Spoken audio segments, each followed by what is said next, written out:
Nous étions tantôt sur l'actualité des États-Unis avec ces propos d'un membre de la Lucha qui estime que le refus de quitter le pouvoir n'est pas l'apanage des seuls Africains.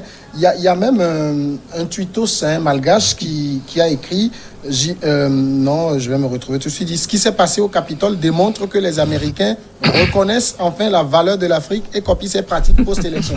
Non, mais moi je crois que ce tweetos-là, c'est juste pour faire de l'ironie. Donc, c'est la posture d'ironie. Donc, je crois qu'il a essayé de mettre les Américains, les États-Unis en mauvaise posture. Donc, pour dire que ce qu'ils disent, en fait, ce qu'ils dénoncent, ce n'est pas ce qu'eux-mêmes ils font pour le meilleur. Mais moi, je voudrais ce débat, qu'on le fasse de façon impartiale et qu'on ne mette pas un peu de passion là-dessus. Parce qu'aujourd'hui, me dire qu'on doit dissocier Donald Trump des États-Unis d'Amérique, mais Donald Trump, ce n'est que le porte-voix même de cette démocratie. C'est lui aujourd'hui le président, jusqu'à ce que Joe Biden prenne le pouvoir. Et on a vu quand est-ce que, dès la fin des élections, on a vu toutes les agitations que nous avons tous déplorées de la part de Donald Trump. Donc aujourd'hui, la réalité, même on ne peut pas dire que Donald Trump, on ne peut pas lui imputer ce qui s'est passé au Capitole, parce que c'est lui qui a encouragé cela au début.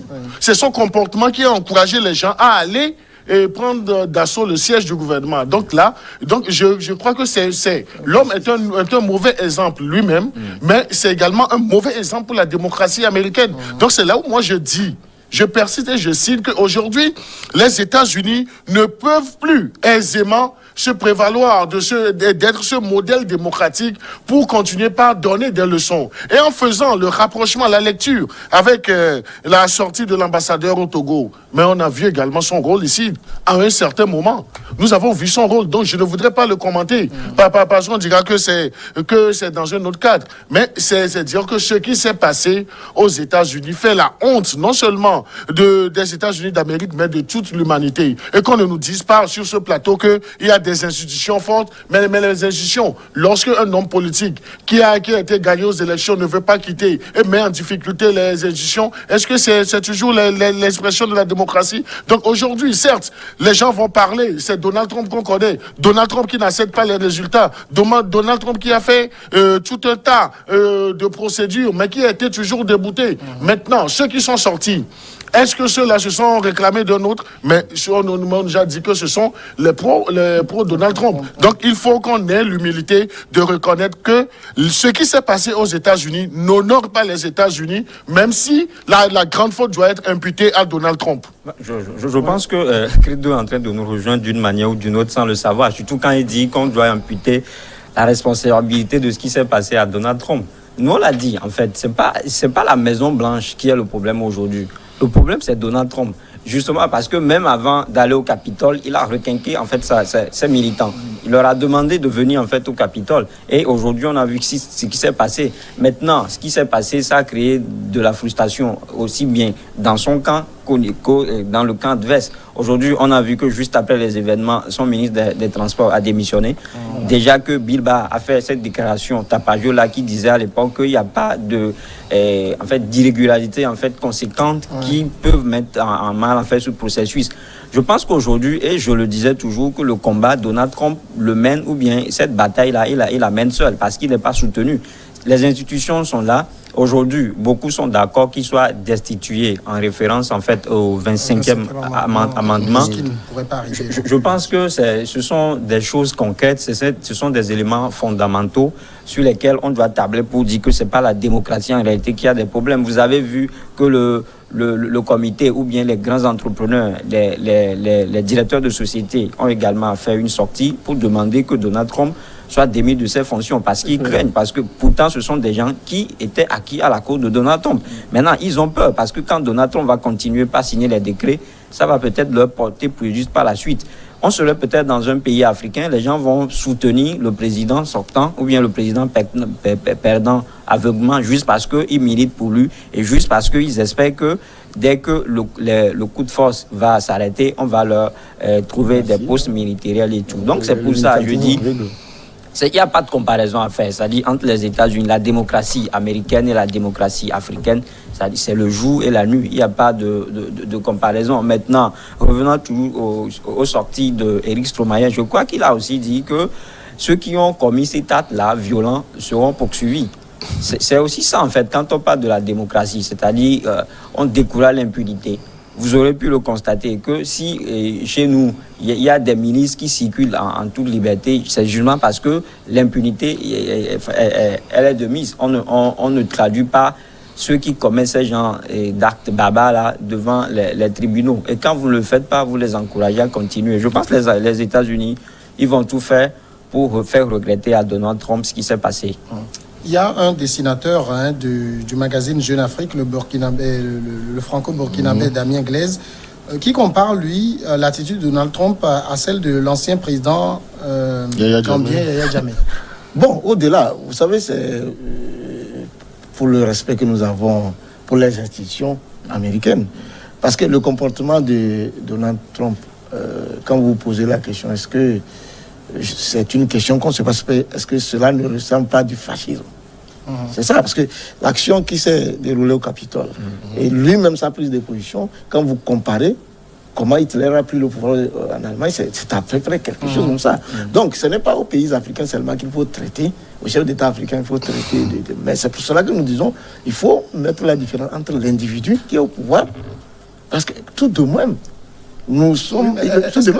Donald Trump est le 45e président des États-Unis. Est-ce que nous ne disons pas ça aujourd'hui parce qu'on parle des États-Unis? Pourquoi sur le continent, quand ça se passe, on tente de dire, bon, ce n'est pas. On ne dissocie pas le président des institutions, on les confond tous. Oui, c'est ce qu'il a dit. Parce que chez nous, les institutions, l'homme font un. C'est-à-dire que.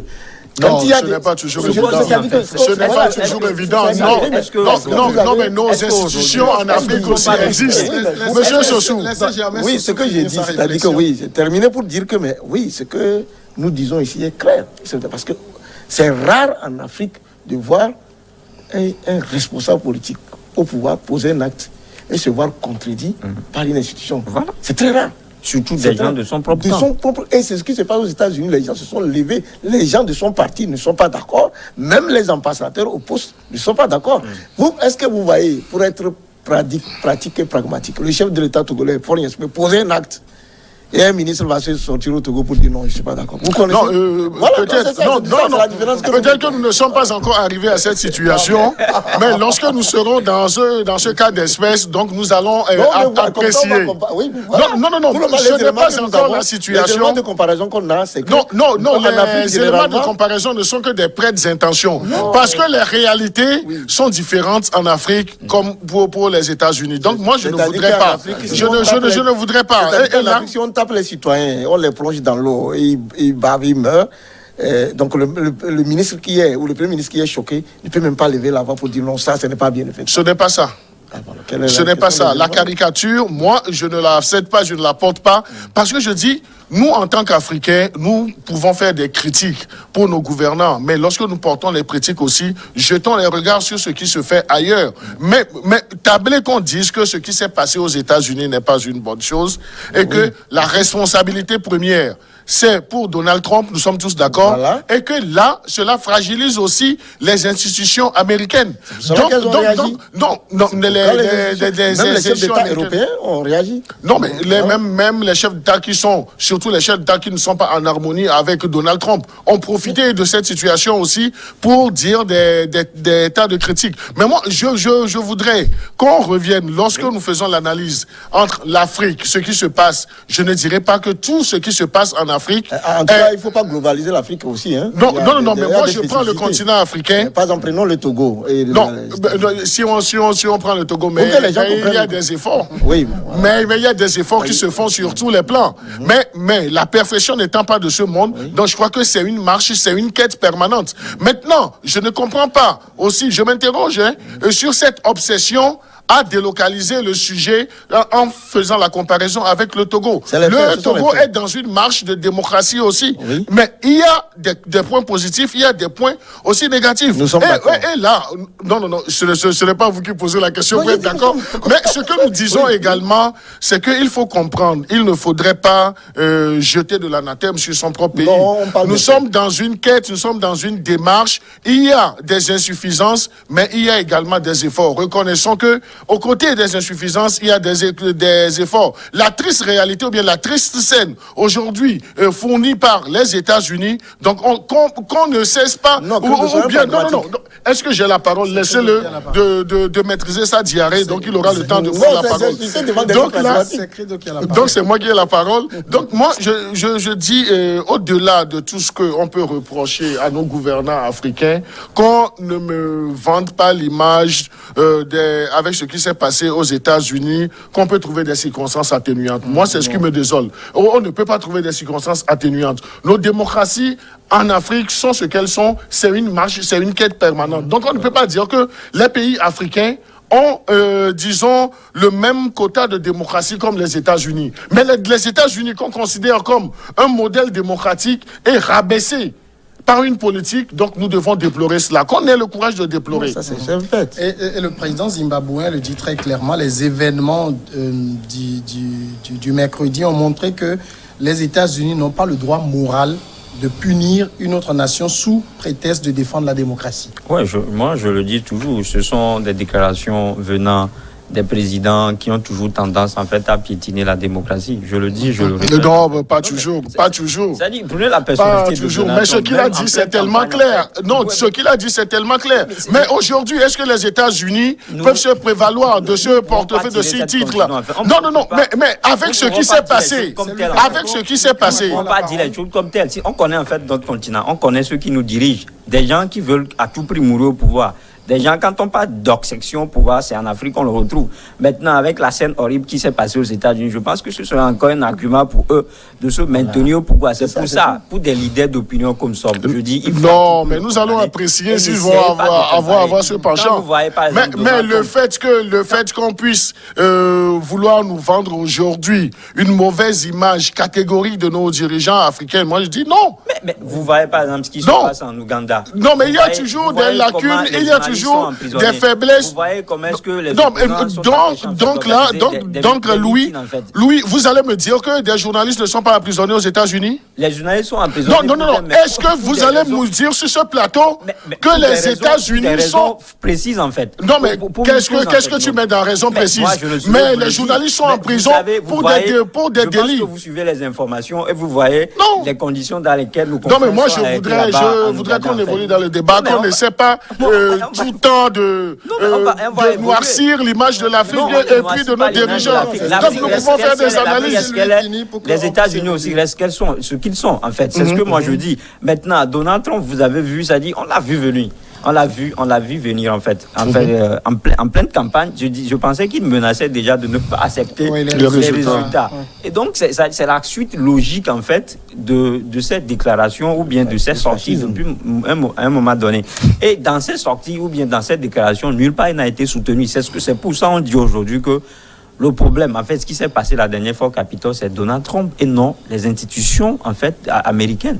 Donc, c'est pour ça qu'on ne peut pas faire cette comparaison et dire que c'est vrai, l'image de la démocratie est cornée, mais pas pour autant dire que les États-Unis ne peuvent plus se prévaloir d'être l'exemple en démocratie. Non, mais moi je voudrais, si vous le permettez, je voudrais me poser une question. Est-ce qu'avec ce qui s'est passé aux États-Unis, est-ce qu'on peut parler d'institutions fragilisées, oui ou non?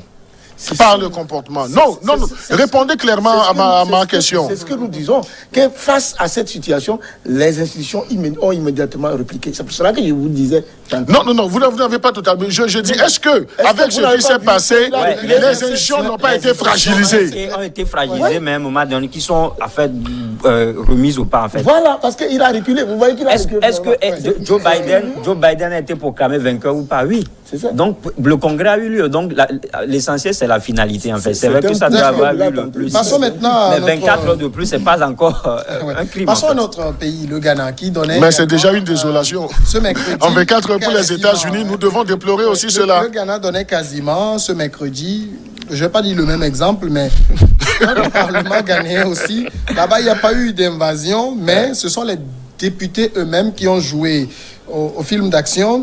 L'armée ghanéenne a dû intervenir dans la nuit au sein du Parlement pour calmer les bagarres entre députés du parti au pouvoir et de l'opposition qui ont finalement boycotté la cérémonie d'investiture du président Nana Akufo-Addo dans l'après-midi. Les parlementaires divisés de manière quasi égale, puisque le NPP a remporté 137 sièges, le NDC également a remporté 137 sièges. Il y a un député indépendant. Et donc, pour élire le président du Parlement, Credo Tété, ça a été une véritable bagarre. Oui, donc cela traduit en somme, disons, le malaise qu'il y a du côté du Ghana aujourd'hui, parce que le Ghana aussi a été vendu comme un modèle démocratique. Et puis nous avons apprécié des points positifs de la démocratie, mais avec, disons, la contestation qu'il y a eu suite à la réélection de Nana Akufo-Addo par John Mahama et la suite de ce qui s'est passé. Si les informations nous ont dit même que pour sa prestation de serment, la mobilisation des forces de sécurité traduisait déjà ce malaise qu'il y avait dans le pays. Parce que chaque délégation, c'est vrai dans tous les pays, donc on assure la sécurité, mais la mobilisation qui a été faite pour l'effectivité de cette cérémonie, donc cela traduisait ce malaise. Et lorsque ce malaise s'est transporté du côté de leur parlement, où il fallait seulement lutter pour avoir la voix de l'indépendant, pour faire balancer les choses. Donc là, les informations vont jusqu'à ce que, je ne sais pas si c'est... il y a un parti qui n'avait même pas recueilli les 137 voix.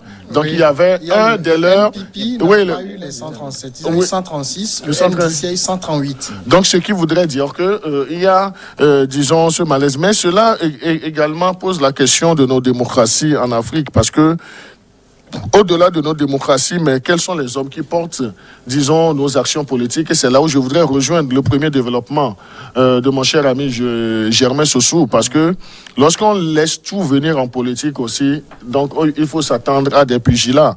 Je dis, lorsqu'on laisse tout venir en politique aussi, lorsque au niveau de nos entités politiques, on pense que la représentation doit être une distribution par rapport à des intérêts de réseau, donc là, lorsqu'on va là où on doit parler politique, on doit parler expression démocratique, les gens ne mesurent même plus l'ampleur. Donc il a donné l'exemple sur ce plateau de ces économistes ou bien de ces hommes d'affaires qui sont venus au pouvoir, et aujourd'hui nous voyons également leur réaction. Certes, la pensée qui avait soutenu, disons, leur ascension politique, c'est que ces personnes avaient déjà de quoi diriger les manettes, donc ils ont une certaine aisance financière et économique, donc ces personnes ne pourront que dérouler le tapis politique. Mais on a vu que lorsque ces personnes arrivent, donc c'est autre chose. Donc là, ça pose le problème, le véritable problème de qui sont ou bien qui doivent être nos hommes politiques en Afrique. Est-ce que nos hommes politiques doivent être nécessairement des gens qui ont les moyens de leur politique, c'est-à-dire les moyens financiers, ou bien les politiques doivent démissionner pour que d'autres aventuriers viennent prendre leur place et ne comprennent pas ce qu'on appelle le jeu politique? Cette image-là, est-ce que vous imaginiez que dans le Ghana d'aujourd'hui, on aurait eu ça? Non, rien ne présageait cela, mais comme Credo le disait, déjà quand on fait le lien avec le scrutin qui a été couplé avec le présidentiel, coupé avec la présidentielle, coupée avec législative, et on devait normalement s'y attendre, parce que les résultats, pour une dernière fois, les résultats proclamés ont été contestés, alors que les deux ou bien les candidats en liste avaient signé un accord de reconnaissance et en fait du résultat qui sera proclamé par les institutions. Donc c'était une première au Ghana, et donc tout le monde voyait venir. En fait, c'est vrai qu'à un moment donné, les choses, il y a eu de la calmie, et que hier, on a été surpris en fait de constater que pour un geste banal qu'on aurait pu éviter, parce que les échauffourées ont lieu parce qu'il y avait un député qui a volé un bulletin de vote, ce qui est anormal, ce qui est d'ailleurs incompréhensible parce que personne n'imaginait en fait cela et on saurait même l'expliquer. Donc, je crois que la plaie existe juste après le scrutin, ce scrutin-là qui a été couplé parce que Mahama disait que c'est lui qui a gagné le scrutin, surtout quand on voit qu'il a remporté les élections législatives. Je pense que avec cet état de fait, on peut déjà peut-être s'attendre à ce genre de situation. Mais ce qui est déplorable, c'est que le Ghana aussi est souvent cité en exemple quand on parle de démocratie en Afrique et que le maître ou bien celui à qui on doit cet espoir, c'est Jerry John Rawlings. Il a fallu qu'il décède en fait quelques jours après que ces scènes horribles-là se passent. Donc comme le disaient les confrères au plateau, je pense qu'aujourd'hui il faudrait qu'on pense sérieusement aux personnes auxquelles nous devons confier nos destinées. Peut-être quand on fait l'analyse et quand on lit en fait ce qui se passe là-bas au Ghana, tout porte à croire qu'aujourd'hui Nana Addo Akufo ne fait plus l'unanimité en fait. Donc beaucoup lui reprochent en fait d'avoir eu des accointances ces derniers temps avec certains dirigeants de la sous-région. Parce que quand vous êtes dans un pays comme le Ghana où la démocratie c'est ce que les gens respirent, la démocratie c'est ce que les gens aiment vendre, et que vous vous accoquinez par moment avec des dictateurs, le peuple ne vous pardonnera pas. Je pense que c'est ce que Nana Addo Akufo est en train de payer aujourd'hui, malheureusement. Alors, ce qui s'est passé au Ghana, parce que ce même mercredi où on voyait ces scènes au Parlement, le président ghanéen prêtait serment dans la soirée pour son second mandat. Il dit « Je suis confiant que nous serons tous les deux, en parlant de lui et du nouveau président du Parlement, guidés par l'intérêt suprême de la nation et que nous défendrons la bonne gouvernance dans les affaires de l'État. » Mais il y a dans ce début du second mandat pour lui, comme le rappelait Louis Kamako, quelque part une impression de quelque chose qui ne va pas. Non, je voudrais, avec votre permission, qu'on revienne à la scène, ce qui s'est passé au sein de l'Assemblée nationale. Il n'y a pas plus de démocratie que ce qui s'est passé au Ghana. Je vais vous expliquer. Vous savez, on vient de dire que vous avez un parti qui a eu 37 députés. 137. L'opposition également qui a eu 137 pratiquement députés et puis un indépendant. Vous voyez, le peuple a véritablement partagé les uns les autres. C'est pour cela que c'est si difficile de choisir le président de l'Assemblée. C'est l'expression démocratique.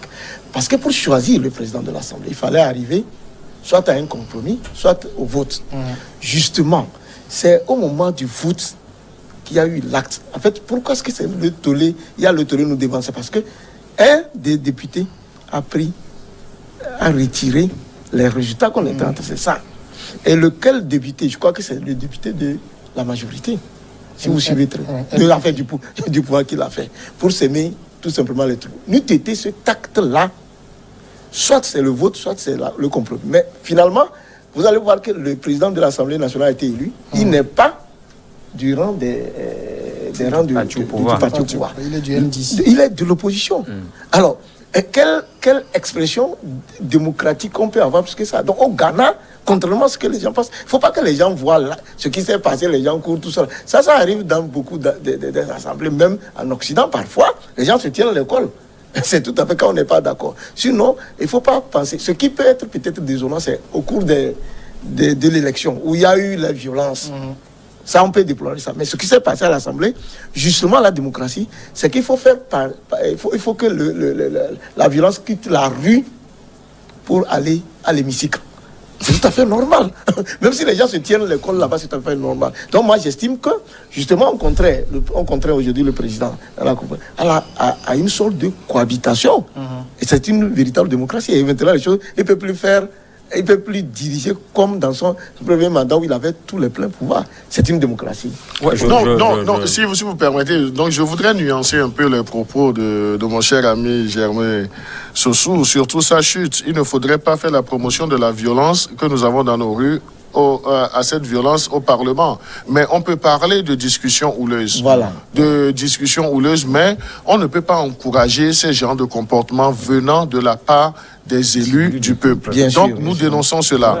Le député qui a voulu semer la zizanie, qu'il soit de l'opposition, nous dénonçons l'acte, et s'il faut le sanctionner pour décourager tout acte éventuel, donc allons cela.